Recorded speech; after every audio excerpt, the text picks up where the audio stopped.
You know, we need to create some common sense, you know?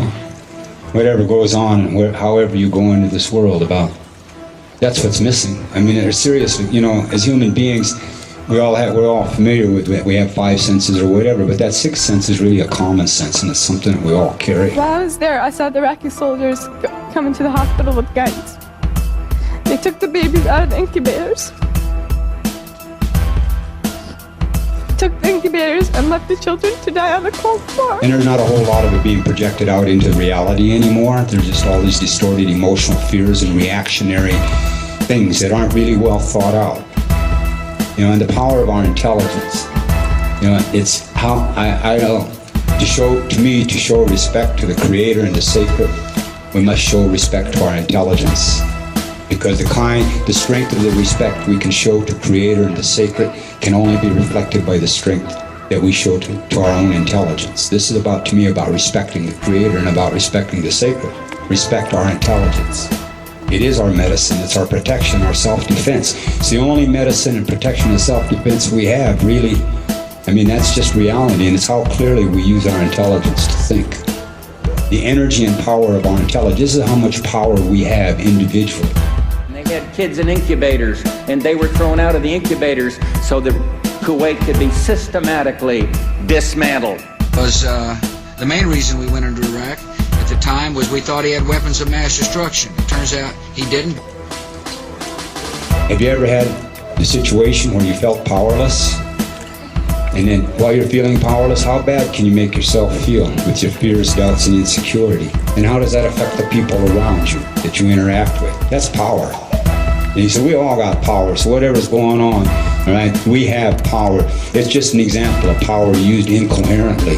It's an example of power used chaotically. It's not an example of power used clearly and coherently. And you're entering into a dimensional reality that's a future that's looming ahead of us. That's going to be in many ways a repetition of the past. You know, there's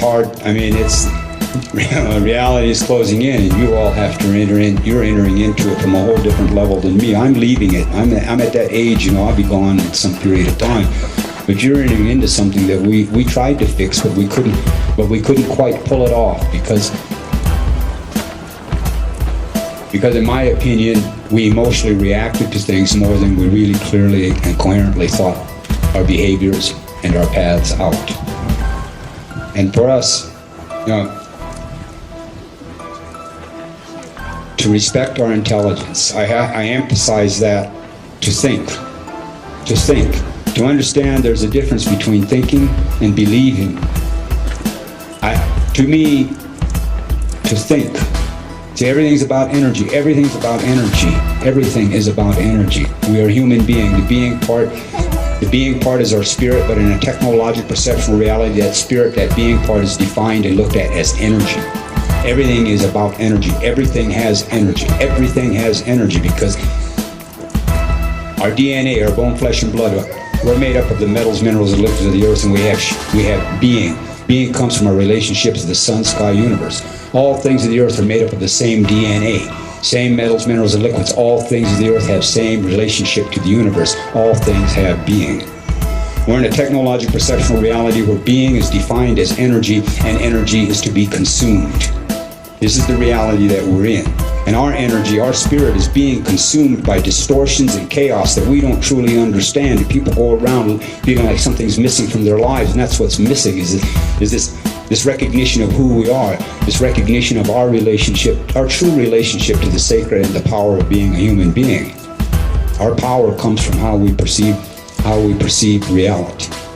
Our being, protect the being, keep the being alive. I hear too many times, you know, well, we're only human. No, we're not. We're human being.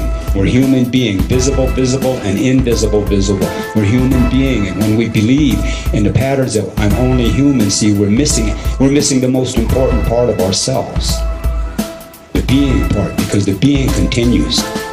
We're temporarily human, but the being and whatever's going on in this dimensional reality that we're in, it's about an evolution of being. It's not really about an evolution of human, it's an evolution of being. How we get through this dimensional experience that we have as beings. We come from being, we take human form and go back to being. How we experience this journey that we go through and this physical experience has got to do with the strengthening and evolution of being, which is, because we're in it's a spiritual reality. It's not a material reality, it's a spiritual reality. Anyway, back to now the power of our intelligence. To believe. See, we need to be very careful with some of the terminology, because to me it's like a minor language, but we need to be careful with some of the terminology, because to believe, in actuality means I don't know. In reality, when I say I believe, I'm saying I don't know. In reality. And I think that this really needs to be thought about, because everything's about energy, and when we think, we project electromagnetic thought. Energy is meant and intended to flow. So when we think, we're projecting electromagnetic thought. When we think clearly and coherently, we will attract clarity and coherency. But if we just settle for the laziness of believing, I believe, that means then we're shutting off the thinking. We're not thinking anymore. Because we believe, so that means you don't have to think. And all thinking gets limited by the definitions and prejudices of the belief. See, so these are concepts we really need to be careful with, and especially as artists, because it's about creating solutions. There is no solution that exists right now to solve the problems other than to create it by showing our respect to the sacred, by respecting our intelligence and using it as clearly and coherently as we can. We have power. And to recognize that we are human beings. Recognize who we are. See, they have taken the identity of human being and replaced it with victim identities. Every identity now is a victim identity. You're a victim identity if you're a male. It's a victim identity if you're a female. It's a victim identity if you're this race. It's a victim identity if you're this religion. It's a victim identity if you're this sexual orientation. We're human beings. And this is where our power is, in recognizing that we're human beings. Human beings, the two things together, human beings. We are human beings, and it's time to recognize that we are human beings, because that's the reality of our power is. When we believe in this reality from the perception of a victim identity, then we never have the power. We never have it. This is just a reality because we never feel it.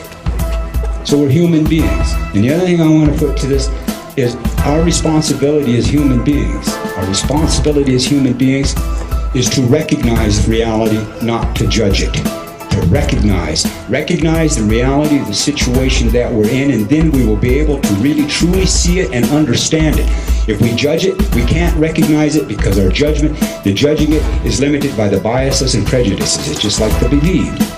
Let the energy of our intelligence flow. Let our creative minds be free. See, I'm not a freedom advocate. I like the idea of being free. But I don't trust freedom. It ends in dumb, and I just don't trust it. It's me, though, but I'm crazy, remember? All right? But I understand the concept of being free, because that's part of who I am. I don't like to think that dumb is part of who I am. So I want to read a poem. This is called Moments Are Shapes. And then life is a decision we make, and moments are the shapes those decisions take.